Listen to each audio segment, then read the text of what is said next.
श्री श्री राधा गोविंद मंदिर कुलेचे अध्यक्ष नवनिष्ठादास प्रभू यांनी सुरू केलं 18 दिवसात भगवद्गीता समजून घ्या या अध्ययन वर्गामध्ये सर्वांचं मनपूर्वक स्वागत आहे.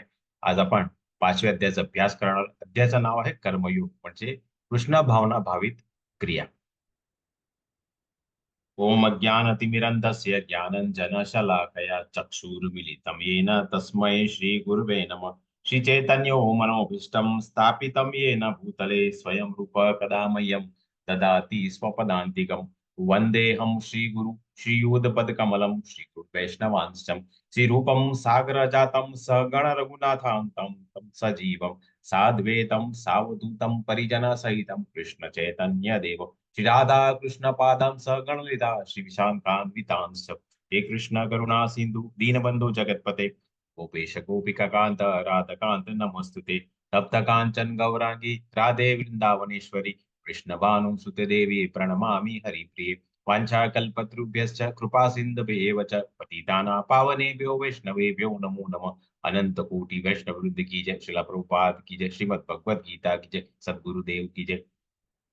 नमो विष्णु पदाय कृष्ण पृष्ठाय भूतले श्रीमते जया पताका स्वामी तीन नमो आचार्य पदाय निताय कृपा प्रदायते और कथा दाम दया नग ग्राम तारिणे. नमो विष्णु पदाय कृष्ण पृष्ठाय भूतले श्रीमते भक्ति वेदांत स्वामी तीन नमस्ते सरस्वती देवी गौरवाणी प्रचारी निर्विशून्यवादी पाश्चात्य देश तारिणे. जय श्री कृष्ण चैतन्य प्रभु नित्यानंद श्री अद्वैता गदाधरा श्रीवासादि गौर भक्त वृंद. हरे कृष्णा कृष्णा कृष्णा हरे हरे हरे राम राम राम हरे हरे. हरे कृष्ण सर्वांना पुन्हा एकदा स्वागत आहे आजच्या अध्ययन वर्गामध्ये. हे श्री श्री राधा गोविंद मंदिरचे पार्श्वभूत श्री श्री राधा गोविंद यांना मी साष्टांग दंडवत प्रणाम करून त्यांचा आशीर्वाद घेऊन आजचा अध्ययन वर्ग सुरू करतो. इस्कॉनचे संस्थापक श्रीला प्रभुपाद यांनाही साष्टांग दंडवत प्रणाम करून त्यांचा आशीर्वाद घेतो. नामनिष्ठा दासपूत यांनी अध्ययन वर्ग सुरू केला त्यांना मी त्यांचाही मी आशीर्वाद घेतो. गुरु महाराज जय पताका स्वामी महाराज यांनाही मी आ- आशीर्वाद घेतो.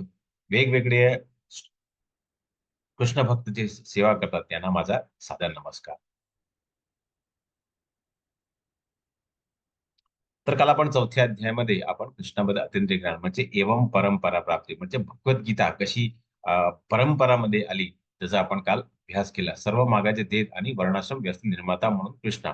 तर वर्ण व्यवस्था म्हणजे आपण कुठल्या वर्णामध्ये आहे आपण जन्माला नाही परंतु आपण जे काही कर्म करतात त्याप्रमाणे आपण त्या वर्णामध्ये येऊ शकतात. कर्मयोग म्हणजे जेव्हा कुठलेही कर्म कृती कांड जेव्हा आपण करतात ते भगवानाला जुडले जाते त्याला कर्मयोग म्हणतात. त्या त्यागामुळे दिव्य ज्ञानाची प्राप्ती होते. जे काही आपण त्याग करतो तेव्हा ही दिव्य ज्ञानाची प्राप्ती होते असं आपण अभ्यास केला. आणि पारंपरिक ज्ञानाचा सारांश तद्विधी प्रणिपातेल म्हणजे जेव्हा आपल्याला कुठेतरी संकट असतं आपल्याला कुठेतरी मन गोंधळलेले जाते तेव्हा आपण काय केलं पाहिजे तर जसं भगवान श्रीकृष्णाने आपले गुरु संदीपने ऋषीच्या शरणेला गेले होते त्यांनी ज्ञान घेतलं तसंच आपणही जेव्हा आपण गोंधळात पडतात तेव्हा आपण हे गुरु शिष्य परंपरामध्ये जे आलेले असते गुरु त्यांचा मार्गदर्शन केलं पाहिजे. त्यांच्या शरणीला आपण जाऊन त्यांची पहिली सेवा केली पाहिजे. सेवा केल्यानंतर आपण त्यांना प्रश्न केले पाहिजे. आपण काही असं आपण बघतात की जे सत्संगामध्ये जातात पण आणि ते त्यांना प्रश्न विचारतात. तर गुरु शिष्य परंपरामध्ये आणि पारिवारिक ज्ञानाचं सारस काय असतं की तुम्ही पहिला गुरूंची सेवा करा. एक एक 2-3 महिने कुठेतरी सत्संग त्याची सेवा करा. ते काय आश्रम ते कुठेतरी सत्संग होतं हॉलमध्ये तिकडे सेवा केल्यानंतर तुम्ही त्यांना प्रश्न करा असं हे परंपरा आहे. तर आता आपण 5व्या अध्यायामध्ये काय अभ्यास करणार तर संन्यास किंवा कर्म हे कुठला श्रेष्ठ आहे. नंतर कर्मयोग हे संन्यासपेक्षा श्रेष्ठ आहे. निष्काम कर्म म्हणजे ज्या कर्मामध्ये आपण फळाची अपेक्षा करत नाही ते त्याला निष्काम कर्म म्हणतात आणि ते आपल्याला बंधनातून मुक्त करतात. कारण जेव्हा आपण सकाम कर्म करतात ते आपल्याला बंधनामध्ये टाकतात आणि त्यामुळे आपण परत हे जन्म मृत्यू जरा व्याधीच्या ह्या चक्रामध्ये आपण अडकलेले राहतात. पुढे सर्वोच्च वर लक्ष केंद्रित करून मुक्ती. तर सर्वोच्च वर कोण आहे तर सर्वोच्च वर आहे भगवान श्रीकृष्ण. आणि आजचा जो शेवटचा श्लोक आहे त्याला शांती सूत्र ही म्हटलेले आहे. नात्वा मा शांती गच्छती.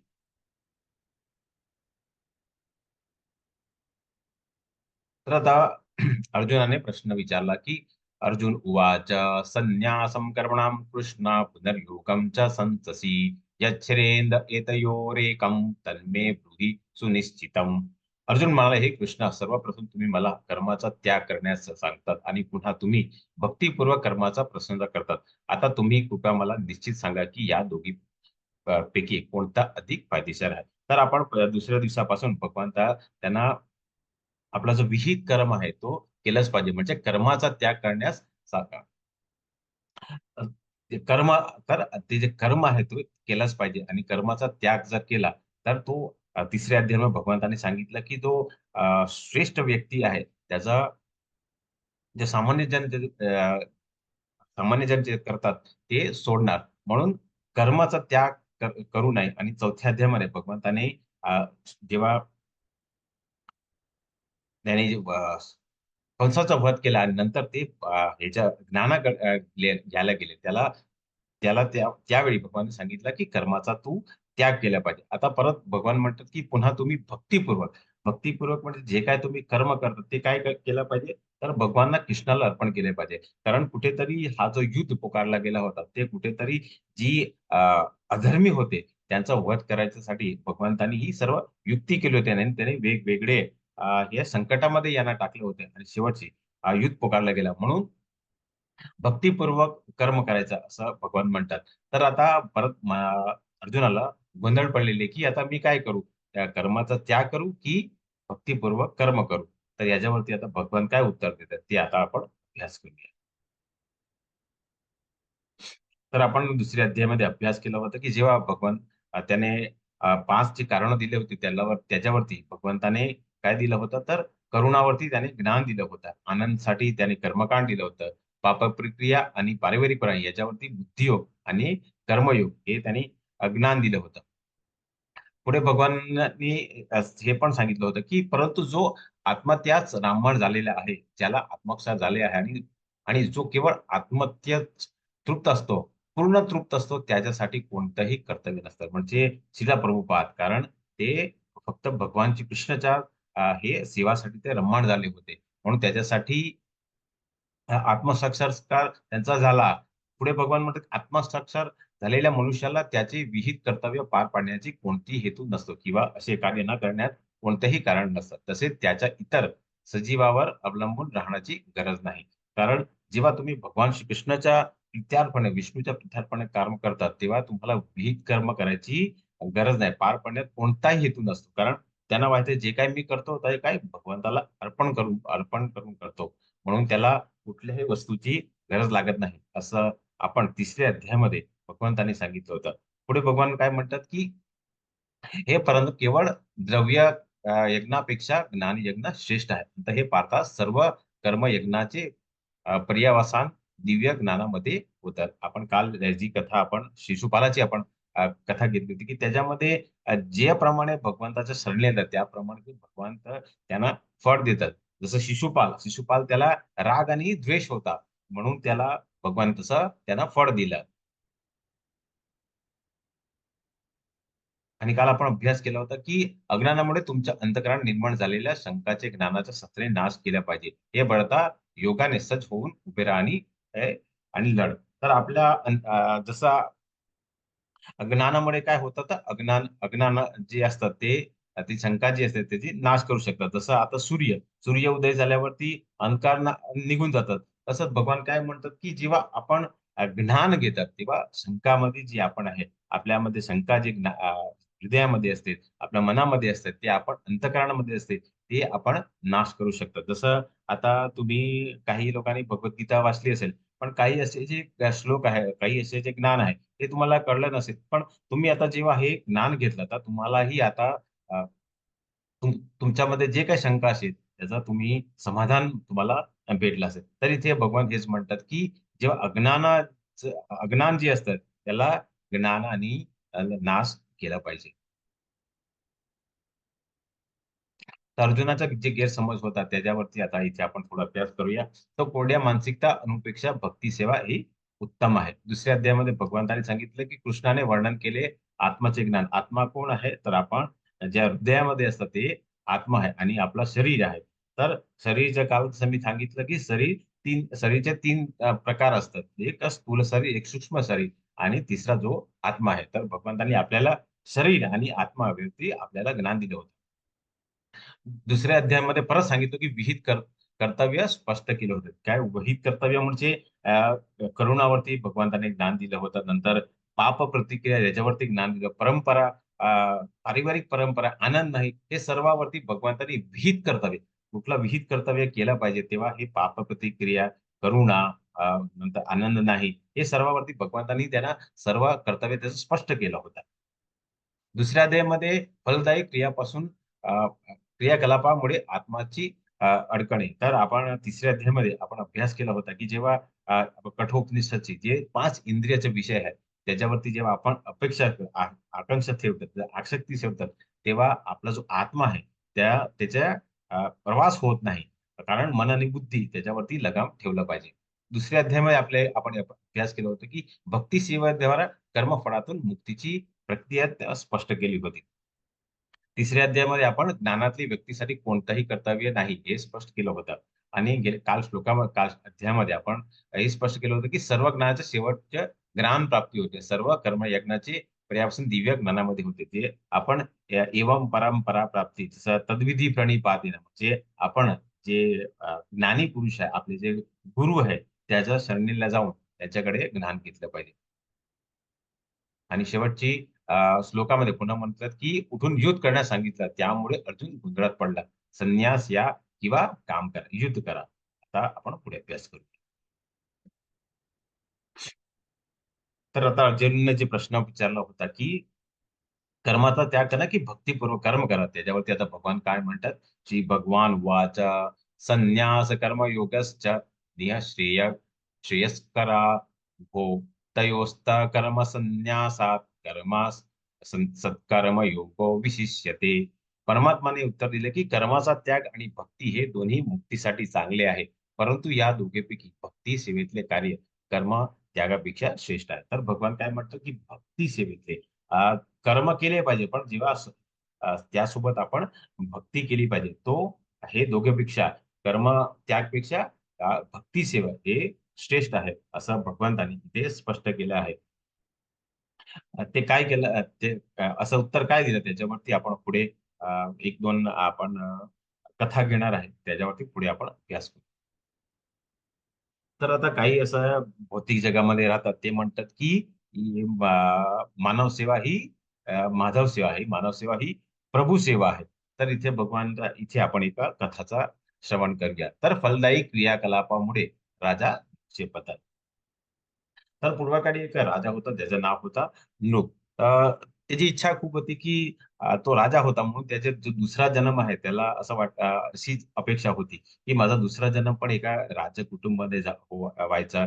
एक चांगलं मला आयुष्य भेटायचं, चांगलं आरोग्य भेटायचं. मला खूप असं धन संपन्न अ, राज्याची भोगायची इच्छा आहे. म्हणून तो काय करायचा, रोज सकाळी उठल्यावरती एका ब्राह्मणला बोलायचा आणि त्याला सांगायचं, की मला हे जे सर्व सौंदर्य हे सर्व पाहिजे म्हणून तू यज्ञ कर. तो रोज अनेक गाय त्यांना भेट द्यायचा. तसेच एका दिवशी अ, राजा नृगने यज्ञ केला होता आणि त्याने जो ब्राह्मण होता त्याला थोड्या गाय दानामध्ये दिल्या. काही कारणामुळे त्यातली एक गाय राजाकडे परत आली.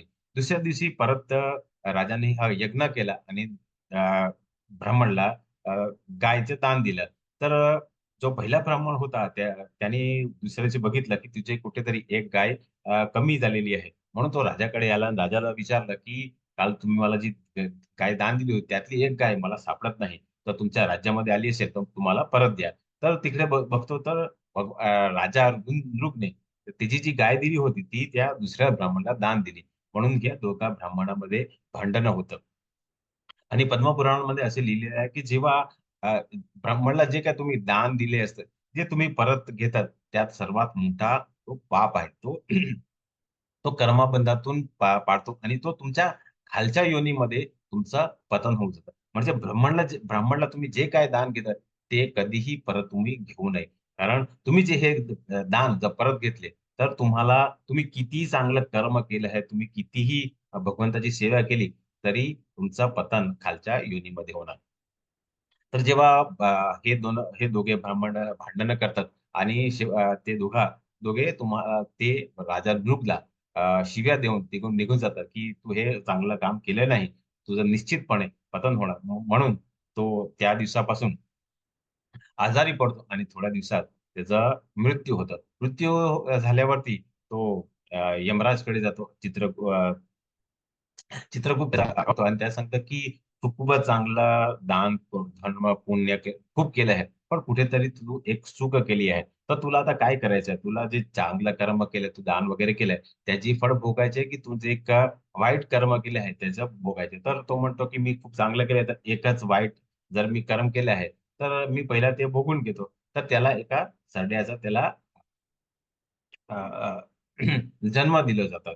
तो सरडा जो असतो, तो एका जंगलामध्ये इकडे-तिकडे फिरत असतो. कारण त्याने एकच वाईट कारण त्याने ब्राह्मण ब्राह्मणाचा तो पाप केला असता. म्हणजे त्याला काही वर्षापर्यंत त्याची मुक्ती होत नाही. तो इकडे-तिकडे फिरत असतो. एका दिवशी तो खूपच तहान लागली असल्यामुळे तो एका विहिराकडे जातो. विहिराकडे त्याला असं वाटतं, की पाणी असेल म्हणून तो उडी मारतो. उडी मारून बघतो तर तो विहीर खाली असतो. त्याला पाणी प्यायलाही काही पाणीच नसतं तिकडे. तर तो आता चिंतेमध्ये पडलेला आहे, की असं काय झालं, की मी या विहिरामध्ये इकडे अडकलेला आहे. काही वर्षापर्यंत तो तिकडेच पडलेला राहतो. काही वर्षानंतर भगवान श्रीकृष्ण आणि त्यांचा जो कुटुंब आहे, तो तिकडे जंगलामध्ये फिरायला येतात. आता भगवान श्रीकृष्णाचा कुटुंब फार मोठा होता. लहान मुलं ते खेळत होते. आताच्या काळामध्ये काय आपण फिरायला जातो, तर आपण काय करतो, तर पाण्याच्या बॉटल वगैरे हे घेऊन जातात. पण त्या काळी काय होतं, की कुठेतरी विहीर असेल, कुठे तलाव असतात, तिथे नदी असतात. तिकडे जाऊन पाणी प्यायचं. तर हे जेव्हा भगवान श्रीकृष्णाचे मुलं असतात, ते खेळत असताना त्यांना जेव्हा तहान लागते, ते काय करते का विहिराकडे जातात. विहिराकडे जाऊन बघतात, तर ते विहीर खाली पडलेलं आहे, पण त्याच्यामध्ये एक मोठा एका सरडा पडलेला आहे. ते तिकडनं सगळं वेल वगैरे तिकडे जे काही दोरे पडलेले असते, ते त्याला आतमध्ये टाकून त्याला बाहेर काढायचा प्रयत्न करतात, पण ते कुठेतरी बाहेर येत नाही. म्हणून ते काय करतात, ते आपल्या वडिलांकडे जातात आणि त्यांना सांगतात, की इथे एक मोठा सरडा पडलेला आहे, तर तुम्ही त्याला वाचवा. भगवान श्रीकृष्ण येतात आणि त्याने तुम्ही चित्रामध्ये बघू शकता. तर ते डाव्या हाताने त्याला बाहेर काढतात आणि तो लगेच त्याचा उद्धार होतो. तेव्हा भगवान श्रीकृष्ण त्याने विचारतात, की असं काय झालं, की तू या सरड्याचा तुला जन्म भेटला. तर तेव्हा राजा नृप म्हणतात, की मी पूर्व जन्मामध्ये खूप दान पुण्य केलं, पण कुठेतरी मी भगवंताला अर्पण नाही केलं. जे काही मी कर्म केलं चांगलं की वाईट, हे सर्व मी स्वतःच्या भोगासाठी कर्म केले. जे काही माझी इच्छा होती दुसऱ्या जन्मामध्ये भोगायची, म्हणून मी दान धर्म केलं. पण कुठे भगवंताला अर्पण केलं नाही. तर या कथेच्या द्वारा आपण एवढंच समजून घ्यायचं, की जेव्हा आपण फलदायी क्रियाकलापासून आपण जेव्हा आपल्या स्वतःसाठी अपेक्षा करायची म्हणजे सकाम कर्म करतात, तेव्हा निश्चितपणे आपला पतन होऊन जातात आणि जन्ममृत्यू जराव्याधी आणि जर आपण ब्राह्मणाचा जर आपण पाप केला, तर आपण खालच्या योनीमध्ये निश्चितपणे पडणार आहे, असं आपण समजू घ्या. म्हणजे जे काही आपण कर्म करतात, ते आपण कर्मयोग म्हणून केलं पाहिजे. कर्मकांड नाही. कर्मकांड केल्यावरती आपण निश्चितपणे कुठेतरी ह्या जे 3 गुणी माया आहेत, त्याच्यामध्ये बंधनात पडून आपण परत या भौतिक जगामध्ये परत येणार आहे. पुढे भगवान म्हणतात, की त्यागाचे योग्य समज म्हणजे मोक्षप्राप्तीसाठी असुसलेले हो पुन्हा जेव्हा परमात्म्याशी संबंधित गोष्टीचा त्याग करतात व असे मानतात, की त्या गोष्टी भौतिक आहेत, तेव्हा त्यांचे त्याग अपूर्ण असतात. जसं आपण राजा नूकचा आपण अभ्यास केला, की ते फक्त भौतिक गोष्टीसाठी जेव्हा करतात, कारण त्यांना राज्य भोगायचं होतं, चांगलं आयुष्य भोगायचं होतं, चांगला त्यांना आपला ऐश्वर्य भोगायचं होतं. म्हणून हे सर्व काय ते भौतिक गोष्टी होती आणि त्यांचा जो त्याग होता ते काय होता तो अपूर्ण होता. असं या श्लोकेद्वारा भगवंत आपल्याला पुढे सांगतात. कारण हे सर्व काय आहे? हे सर्व वैराग्य फाल्गू म्हणजे ज्याच्यामध्ये आपल्याला फळाची अपेक्षा असतात. त्याला फाल्गू वैराग्य म्हणतात.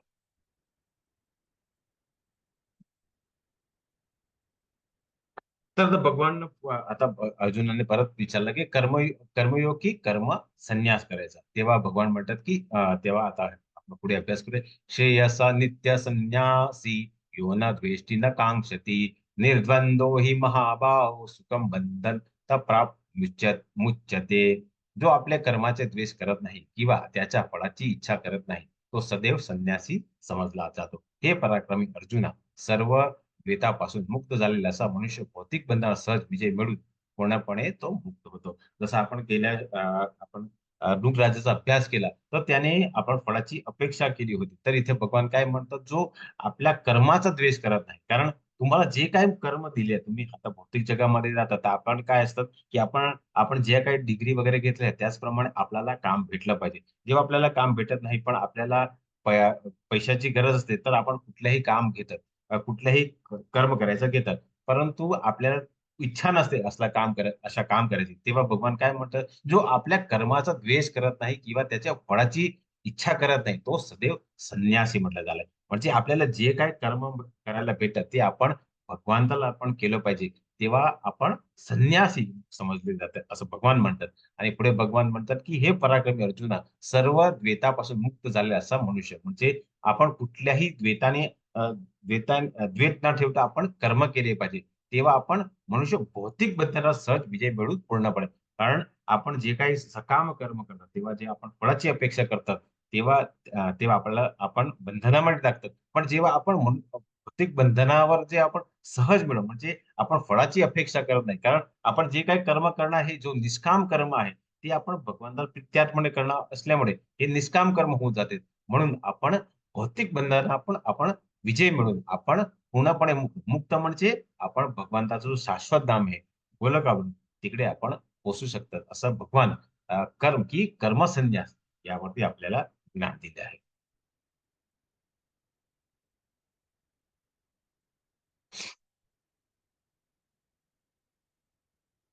तर याच्यावरती आपण इकडे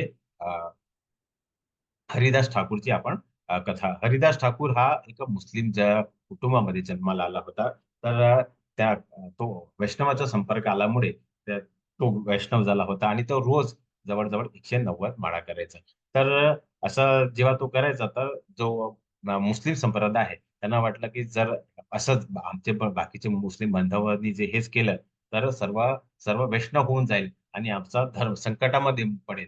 म्हणून ते काय करतात, का ते याचं जे हरिनाम कीर्तन आहे, आपण जे हरिनाम म्हणतात, ते हरिदास ठाकूरच्या नावाने आपण चालू केलेलं आहे. तर हरिदास ठाकूर रोज 190 माळा जवळ-जवळ 18 ते 16 ते 18 तास ते नामजप करायचे. तर हे जेव्हा रोज जप करायचे, म्हणून त्यांचं जे काझी होतं, त्यांना असं वाटलं की कुठेतरी मला ह्याचं पतन केलंच पाहिजे. ही जी भक्ती आहे, त्याच्यामध्ये मला कुठेतरी अडचण टाकलीच पाहिजे. म्हणून ते काय करतात, एका वेश्यास्त्रीला पाठवतात. तुम्ही चित्रामध्ये बघू शकता. एका सुंदर वेश्यास्त्री जाते आणि तिकडे ती सकाळी जाऊन तिकडे समोर बसते. पण हरिदास ठाकूर जो आहे, तो जोपर्यंत 190 माळा करत नाही, तोपर्यंत तो कोणाशी बोलत नाही. म्हणजे ती पहिल्या दिवशी जाते, सकाळी जाते, दुपारहून त्या संध्याकाळी, रात्री ती परत निघून जाते. दुसऱ्या दिवशी परत ती जाते. परत हेच कार्यक्रम असतात. हरिदास ठाकूर आपल्या माळामध्ये अ, गुंतलेले असतात. सकाळ, दुपार, संध्याकाळी आणि रात्री परत ते दुसऱ्या दिवशी पण निघून जाते. तिसऱ्या दिवशी त्याला आता असं वाटतं आता खूप झालं आहे, मला आता प्रश्न विचारावा लागेल. म्हणून अ, ही वेश्यास्त्री म्हणते, की "मी 2 दिवसापासून तुम्हाला बघते, की तुम्ही फक्त हे नामजप करत आहे. तर हे नामजपमध्ये असं काय आहे, की तुम्ही माझ्यासारखी सुंदर स्त्री, ज्याच्या पाठीमागे अनेक पुरुष पडलेले आहेत, ते सोडून तुम्ही हे नामजप करतात." तेव्हा हरिदास ठाकूर म्हणतात, "मी ह्या तुझ्या प्रश्नाचीच वाट बघत होता." तर तुला जर उत्तर पाहिजे असेल, तर तुला हे सर्व जे काही तू जे परिधान केलंय, तुझं सौंदर्य आहे, तुझे जे चांगले कपडे आहेत, हे सर्व आभूषण आहे, हे सर्व केस आहेत, हे सर्व तुला त्याग करावा लागेल. तेव्हा तुला मी हे ज्ञान देईन. दुसऱ्या दिवशी ही जी वेश्यास्त्री आहे, ते सर्व आपले केस काढून अ, आप अ, हे आपले चांगले कपडे, हे आभूषण हे सर्वचा त्याग करून हरिदास ठाकूरच्या शरणेला येते आणि तेव्हा हरिदास ठाकूर त्यांना एक ज्ञान देतात. हे ज्ञान घेऊन ती नंतर वृंदावनला जाते आणि तिकडे तिचा उद्धार होतो. तर भगवान काय म्हणतात, की आपण जे काही कर्माचा आपण द्वेष करायचा नाही. कारण एक वेश्या स्त्री जर वैष्णव होऊ शकतात, तर आपण तर खूप चांगलं असं कुटुंबामध्ये आलंय. जर आपण अ, अ, हरिनाम संकीर्तन जर आपण यज्ञ केले, तर आपण निश्चित आपलं चांगला आत्मसाक्षात्काराचा मार्गमध्ये जाऊ शकतात. असं या कथाद्वारा आपण समजून घेऊया. पुढे भगवान म्हणतात, ब्रह्मण्याधाय कर्मणि संग त्याक्त्वा करोति यः लिप्यन्तेन स पापेन पद्मपत्र विवाम भयस पस. जो मनुष्य आसक्तीशिवाय आपले कर्तव्य करतो, परमात्माला समर्पण करतो, त्याच्यावर पाप कर्माचा प्रभाव पडत नाही, जसे कमळाच्या पानाला पाण्याचा स्पर्श होत नाही. तर ते भगवान म्हणतात की मनुष्य आसक्तीशिवाय आपले कर्तव्य करतो. आसक्ती म्हणजे सगळ्या जे काही गोष्टी करतो तेव्हा आपण कोणाची अपेक्षा करत नाही. आपण सर्व जेव्हा परमात्माला समर्पण करतो, त्यावर आपल्याला पापकर्माचा प्रभाव पडत नाही. कारण आपण जे काही कर्म करतो तो भगवंताला प्रत्यर्पण केल्यामुळे भगवान आपल्याला पापातून मुक्त करतात. आणि शेवटच्या अ, अध्यायामध्ये भगवंत अर्जुनलाही सांगणार आहे, ते आपण अभ्यास करणंच पुढे, की सर्व धर्माचा परित्याग करून तू मला शरण ये, मी तुझा सर्व पापाचा मुक्त करेन. तर इथे पण भगवान म्हणतात, की तू काय जे काही मनुष्य आसक्तीशिवाय आपल्याला कर्तव्य करतो, जेव्हा आपल्याला भगवंताला प्रत्यार्पण करतात, तेव्हा आपल्याला पाप लागत नाही. आणि जसं इथे चित्रामध्ये दिलेलं आहे, की जसं कमळाच्या पानाला पाण्याचा स्पर्श होत नाही. कारण कमळाचं पान आहे, त्यालाही आसक्ती नसते. असं या चित्राद्वारा आपण हे समजूया. कारण अ, आपण जे काही कर्म करतात, कुठेतरी आपण अपेक्षा करतात. परंतु जेव्हा आपण भगवंताला अर्पण करून जे काही कर्म करतात, जे परमात्माला प्रित्यार्पण जे आपण अर्पण करतात, तेव्हा आपल्याला पाप प्रतिक्रिया लागत नाही. कारण आपण जे काही कर्म केलं आहे, भगवंताने सांगितलेल्या शास्त्रामध्ये लिहिलेलं आहे आणि शास्त्राद्वारा प्रमाणित केलेलं आपण कर्म करतात. असं या श्लोकाचा तात्पर्य आहे.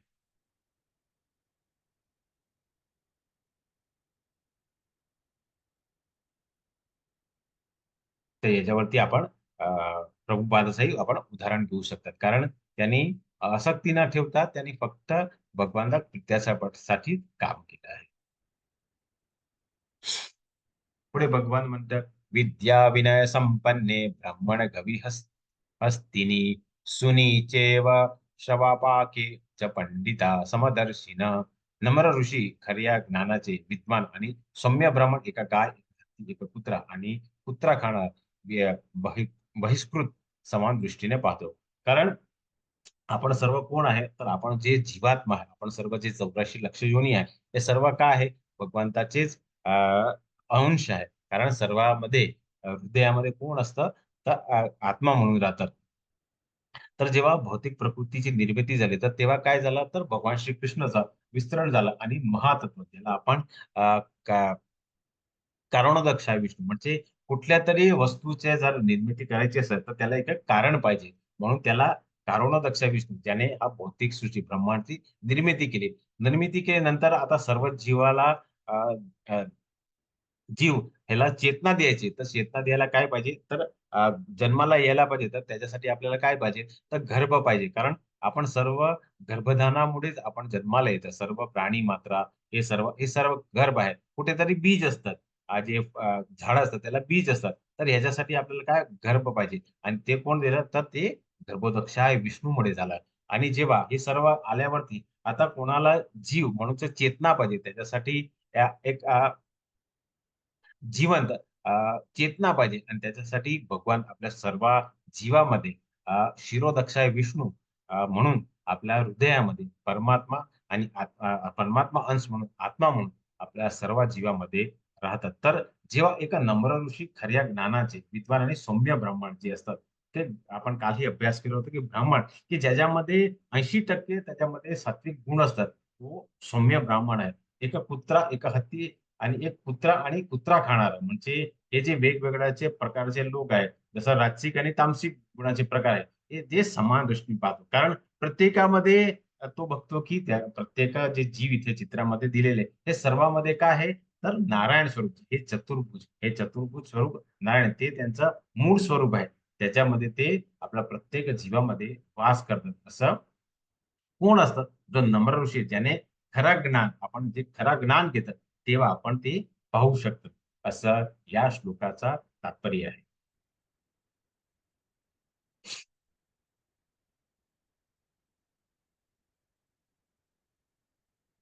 तर आता खूपच सुंदर असा हा श्लोक आहे आणि त्याच्यावरती खूप चांगली आपण 5 कथा पण घेणार आहे. तर या श्लोकामध्ये म्हणतात, ये ही संसर्ग सजा भोगा दुःखयोन एव ते आद्यन्त्वन्त कौन्तेय न तेषु रमति बुद्धः. एका बुद्धिमान व्यक्ती दुःखाच्या स्रोतामध्ये भाग घेत नाही, जे भौतिक इंद्रियाच्या संपर्कामुळे होते. हे कुंती पुत्र, अशा सुखांचा आरंभ आणि अंत असतो आणि त्यामुळे ज्ञानी मनुष्य त्या आनंदात मानत नाही. जसं मी तुम्हाला जसं आपण तिसऱ्या अध्यायामध्ये अभ्यास केलं होतं, की आपण 5 इंद्रियचा अभ्यास केलं होतं. कुठलं तर अ, आपले डोळे, अ, नाक, जिव्हा, आपली त्वचा. तर हे आपण अभ्यास केला आहे. तर आता आपण आपली आपल्यामध्ये 5 हे सर्व जी इंद्रिय आहे, ती आपली खूप बलवान आहे. पण असे काही जे जीव आहेत, त्यांची फक्त एकच इंद्रिय बलवान आहे. तर त्यांचं पतन कसं होतं? आणि जर हे सर्व इंद्रिय आपल्यामध्ये आहे आणि आपण जर असंच कार्य केलं, तर आपण किती मृत्यूच्या जवळ जाणार याच्यावरती आता आपण एक-एक कथा श्रवण करूया.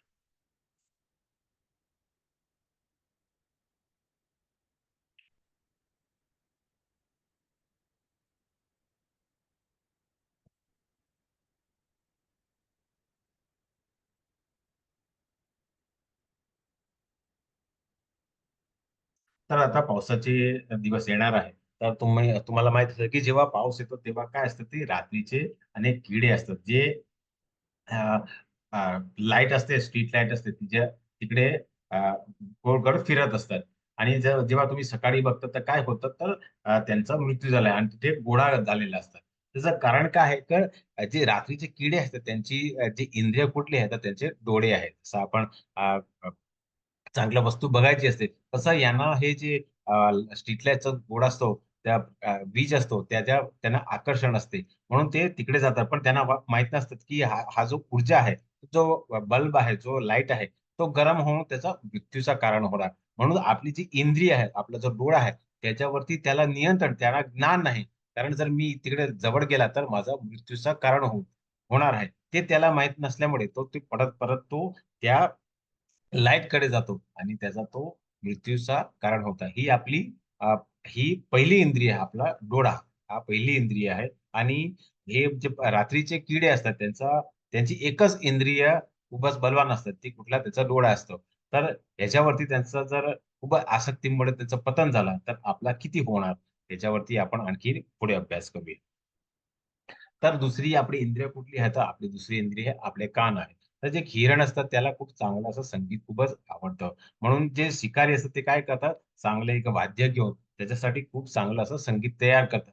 आणि हा जो संगीत ऐकून तो तिकडे येऊन तो शिकार करतो. तर आपल्याला खूप चांगल्या वस्तूची ऐकायची गरज असते आणि आता तर आपण प्रत्येक जगामध्ये राहतात आणि तुम्ही काही वेळ ऐकलं असेल, की काही लोकांचा कानामध्ये ते इयरफोन लावून ते रस्त्यावरती जातात. काही वेळा ते रेल ट्रॅकवरती जातात आणि त्यांचा मृत्यू झालेला आहे. कारण त्यांना खूप चांगलं ऐकायची खूपच इच्छा असते. असं जेव्हा आपली दुसरी इंद्रिय आहे कान, त्याच्यावर जर आपण आसक्ती ठेवता, आपण अ, आसक्ती ठेवल्यावरती काय होतं, अशाने सुखाचा आरंभ होतो आणि अंत होतं. कारण आपल्याला खूप चांगलं वाटतं. परंतु कुठेतरी त्याच्यामध्ये आपल्या गुंतल्यामध्ये आपला मृत्यूचं कारण होऊ शकतं.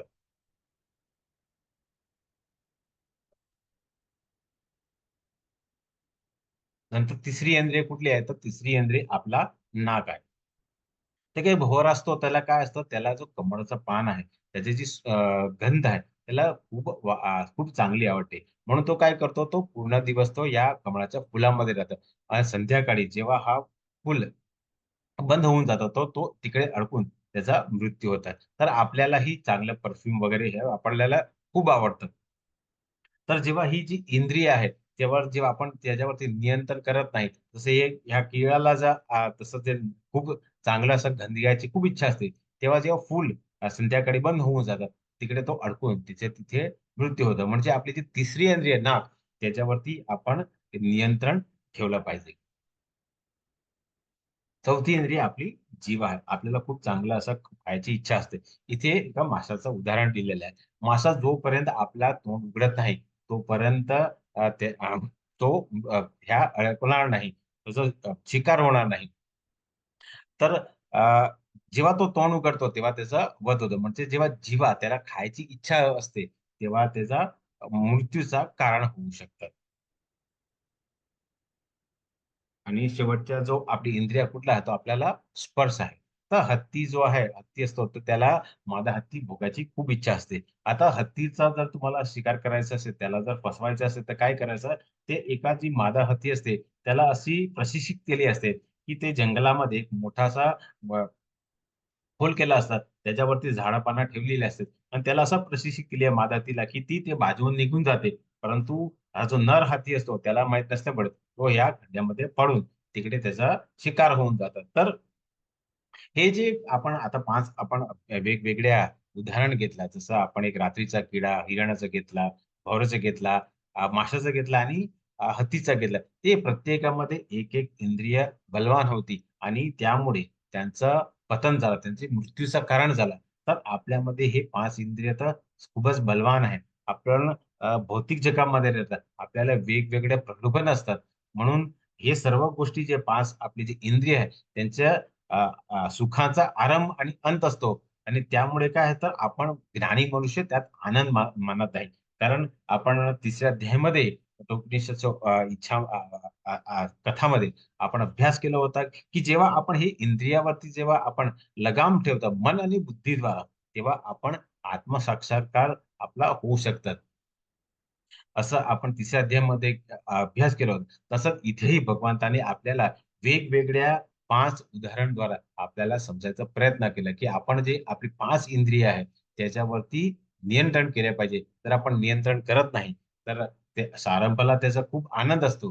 पण शेवटची तो आपल्या मृत्यूचं कारण होऊ शकतात. असं या श्लोकेद्वारा आणि या कथाद्वारा आपण इंद्रियावरती कसं नियंत्रण केलं पाहिजे, त्याचा इथे अभ्यास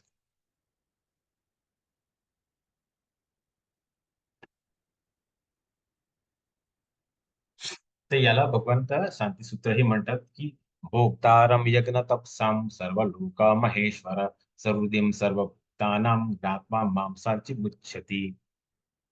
सर्व यज्ञ आणि तपस्या यांच्या अंतिम उद्देश सर्व ग्रह आणि देवतांचा परम स्वामी आणि सर्व प्राणी मात्र कल्याण करता आणि ही चिंतक म्हणून मला वाटतं ऋषी भौतिक दुःखांचा वेदापासून शांती प्राप्त करू शकतात. तर आपण भौतिक जगामध्ये राहताना काही प्रश्न विचारतात. आपण काय म्हणतात, की शांती नाही. शांती नाही कारण आपण जे काय आहे ते आपण काय आहे, आपण भगवंताला अर्पण करत नाही. कारण इथे भगवान स्पष्ट सांगतात, की सर्व यज्ञ आणि तपस्या यांचा अंतिम उद्देश सर्व ग्रह आणि देवताचा स्वामी आणि प्राणीमाताचं कल्याण करताना ही चिंता. आपण कोण आहे? आपण ही प्राणीमात्र सारखंच आपण भौतिक जगामध्ये आले. तर कल्याण करताना ही चिंतक म्हणून मला ओळखून मला ओळखून म्हणजे आपण जेव्हा भगवंतच आपले कल्याण करत आहे, आपले हितचिंतक आहे.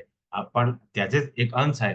जेव्हा हे गोष्टी आपल्याला कळतात, की आपण जे काही कर्म करणार आहे, आपण जे काही कृती करणार आहे, ते अ, ते सर्व भगवंताला अर्पण केल्यावरती काय होतं, आपण त्यांना ते कल्याण करतात, ते भोग घेत आहेत, ते आपले हितचिंतक आहे. म्हणून त्याला जेव्हा अर्पण करतात, तेव्हा आपण भौतिक दुःखापासून आपण शांती प्राप्त करू शकतो. कारण जेव्हा आपण भौतिक जगामध्ये राहतात आणि आपण जेव्हा वेगवेगळे कर्म करतात, तेव्हा आपण जेव्हा फळ आपण जी अपेक्षा केली असते, तेव्हा तसंच आपल्याला फळ भेटत नाही, तर आपण दुःखी होऊन जातात. तर इथे भगवान स्पष्ट म्हणतात, की तुम्ही जे काही यज्ञ आणि तपस्या करतात, त्याचा अंतिम उद्देश काय आहे? तर भगवंताला अ, अ, कल्याणासाठी, भगवंताच्या हितासाठी जर आपण ओळखून जर आपण कर्म केलं, तर आपल्याला दुःखापासून, वेदनापासून आपण शांती प्राप्त करू शकतात. इथे भगवंताने आपल्याला या श्लोकेद्वारा शांतीसूत्र यालाही म्हटलं आहे, की जेव्हा आपण जे काही कर्म करतात, जे काही कृती करतात, जेव्हा आपण कर्मयोग करतात, जेव्हा कर्मकांडातून कर्मयोग मध्ये निघून जातात, तेव्हा त्याचा अंतिम उद्देश भगवान आपला कल्याण करत आहे, आपले हित चिंतक आहे, असं समजून जेव्हा कार्य करतात, तेव्हा आपल्याला शांती प्राप्त होऊ शकतात. असं या श्लोकेद्वारा आणि या अध्यायाचा उद्देश आहे, की तुम्ही जे काही कर्म करतात ते भगवंतालाच अर्पण करून केल्यावरती तो कृष्णा भावना भावित कर्म होऊन जातं. कर्म योग आणि कृष्ण भावना भावित कर्म हे दोघं एक सारखेच आहेत.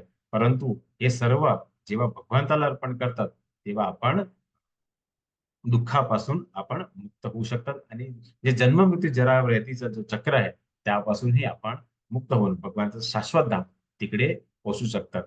असं या श्लोकाद्वारा आणि या अध्यायाद्वारा आपण समजू.